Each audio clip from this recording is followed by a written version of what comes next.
এই যে নীরবতা, এটা কোনো শূন্যতা নয়, এটা হলো সুন্দরবনের নিঃশ্বাস। এখানে দেখছেন সুন্দরবনের সাধারণ বাচ্চারা গ্রাম্য পরিবেশে কত সুন্দরভাবে খেলা করছে। সামনে যে নদীটি দেখছেন, এই নদীর জলই আমাদের পথ, আর এই পথ ধরেই শুরু হচ্ছে আজকে আমাদের সুন্দরবন যাত্রা।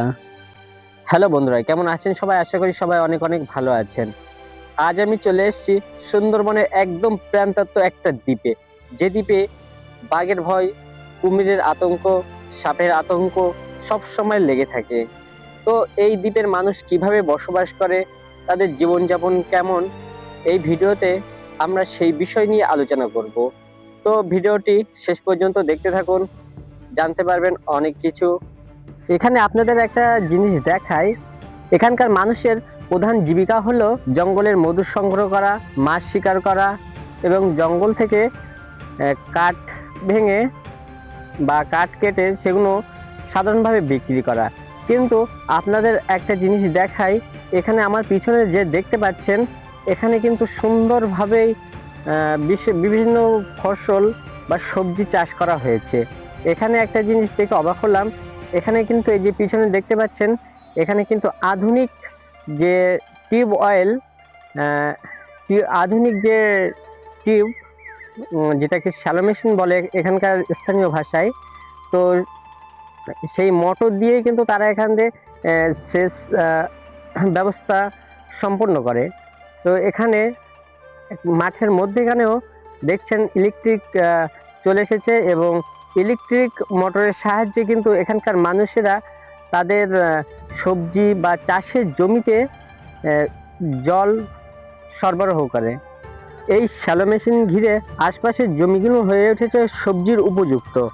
এবং দূরে দেখতে পাচ্ছেন যেগুলো প্লেন ফসল, যেমন এখন শস্যের সময়, তো অলরেডি শস্যের ফুল পড়ে গেছে, হয়তো কিছুদিন পরে শস্যের কাটা পড়বে। আর এই শ্যালো মেশিনের পাশেই বিভিন্ন রকম সবজি চাষ করা হয়েছে, যেমন এখানে দেখছি একটা বিট কপি। তো এই সাইডটাই এখানে কিন্তু অনেকগুলো জমিতে বিট কপি চাষ করা হয়েছে। তাছাড়াও এখানে আছে দেখতে পাচ্ছেন টমেটো, এগুলো কাঁচা টমেটো। এই টমেটোগুলো কিন্তু পাকে এবং বাজারে বিক্রি হয়। তো দেখতে পাচ্ছেন গাছে কত সুন্দরভাবে টমেটো ধরেছে। আর এ সাইডেও দেখছেন বিভিন্ন রকম সবজি কিন্তু এখানে চাষ করা হয়েছে। এগুলো কিন্তু পটল গাছ। পরবর্তীতে হয়তো এখানে বিভিন্ন রকম মাচা কিংবা সেরকম ধরনের কিছু দেওয়া হবে, যাতে পটল গাছগুলো তাতে উঠে সেখানে থেকে ফসল পাওয়া যায় বা সবজি পাওয়া যায়। এগুলো দেখছেন নজর ভোর কিন্তু এখানে বিট কপি চাষ করা হয়েছে। তাছাড়াও আপনাদেরকে আরেকটা জিনিস দেখাই, এগুলো সর্ষে গাছ। সর্ষের ফুল পড়ে গেছে, আর হয়তো কিছুদিনের মধ্যে সর্ষে গাছগুলো কাটা পড়বে। তাছাড়াও এখানে কিন্তু বেগুন চাষ করা হয়েছে, আপনাদেরকে একটু নিকটে গিয়ে দেখাই। তো দেখতে পাচ্ছেন এটা বেগুন ক্ষেত, এখানকার মানুষেরা খ্যাতি বলে জমিকে। তো এটা বেগুনের জমি, এখানে কিন্তু বেগুন ধরেছে গাছে, জাস্ট জমিটাও যথেষ্ট বড়। আর এর পরপরই দেখতে পাচ্ছেন নজর ভোর কিন্তু আলু চাষ করা হয়েছে। এখানকার আলুর ফলন যথেষ্ট ভালো।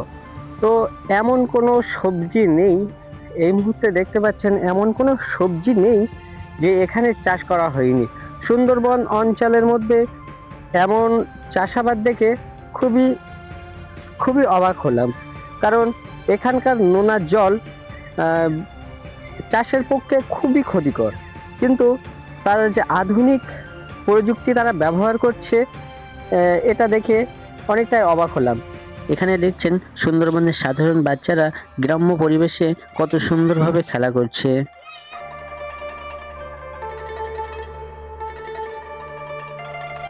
এই জায়গাটার আলাদা একটা অনুভূতি আছে, চারিদিকে তাকালেই মনে হয় প্রকৃতি নিজেই কথা বলছে। এখানে গাছগুলো সাধারণ গাছ নয়, এরা লড়তে জানে। লবণাক্ত জল, ঝড়, জলোচ্ছ্বাস সবকিছুর সাথে যুদ্ধ করেই এই ম্যানগ্রোভ বন দাঁড়িয়ে আছে। এই যে গাছগুলোর শিকড় দেখছেন মাটির উপরে উঠে আছে, এগুলো শুধু শিকড় না, এগুলো এই বনের শ্বাস নেওয়ার রাস্তা। প্রকৃতি কতটা বুদ্ধিমান হলে এভাবে নিজেকে বাঁচিয়ে রাখতে পারে, না দেখলে বিশ্বাসই হয় না।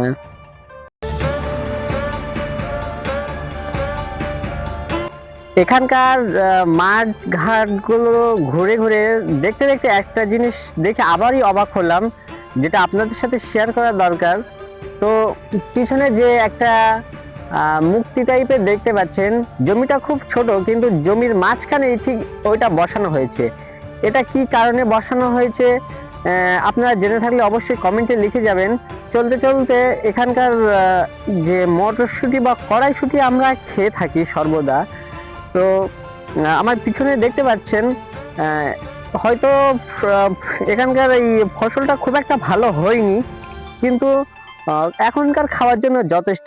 পিছনে দেখতে পাচ্ছেন ওরা কিন্তু অলরেডি তুলে খাওয়া শুরু করে দিয়েছে। মাঠে ঘুরতে ঘুরতে এমন একটা জমি পেয়ে অনেক খুশি হলাম। এটা কিন্তু একদম চারি সাইডে কিন্তু সর্ষে গাছ, আর একদম মাঠের মধ্যেখানে। আর এখান থেকে সূর্য অস্ত্রটা খুবই সুন্দর লাগছে। মাঠের মধ্যখান থেকে সূর্য অস্ত্র দেখতে খুবই সুন্দর বা খুবই অসাধারণ লাগছে। মানে রাস্তার দুই সাইডে কিন্তু বিভিন্ন রকম ফসল চাষ করা হয়েছে, ফসল সবজি চাষ করা হয়েছে। আর ঠিক মাঠের মধ্যখান দিয়েই এমন একটা মেঠো রাস্তা চলে গেছে ফসল তোলার জন্য। এই রাস্তাটা কিন্তু খুবই প্রয়োজনীয়। আমরা এরকম একটা রাস্তা দিয়েই সুন্দরবন এলাকাটা ঘুরে ঘুরে দেখছি আর আপনাদেরকে দেখাচ্ছি। আমার সাথে আছে এখানকার স্থানীয় কিছু ছেলে, যারা কিন্তু আজ আমার এই ভিডিওর পুরো গাইড তারাই দিচ্ছে। আর পিছনে দেখতে পাচ্ছেন সাদিকুল, এও কিন্তু একটা ফানি ভিডিও করে, তো তারও একটা চ্যানেল আছে। দুটো চ্যানেলের লিঙ্ক আমি ডেসক্রিপশন বক্সে দিয়ে দেবো, চাইলে আপনারা দেখে আসতে পারেন। তাদের সাথে কিন্তু আজ আমি অনেক সময় ধরে ঘুরে ঘুরে বেড়াচ্ছি আর সুন্দরবনের এই প্রান্তত্ব এলাকার মানুষের চাষাবাদ জীবনযাপন তুলে ধরছি।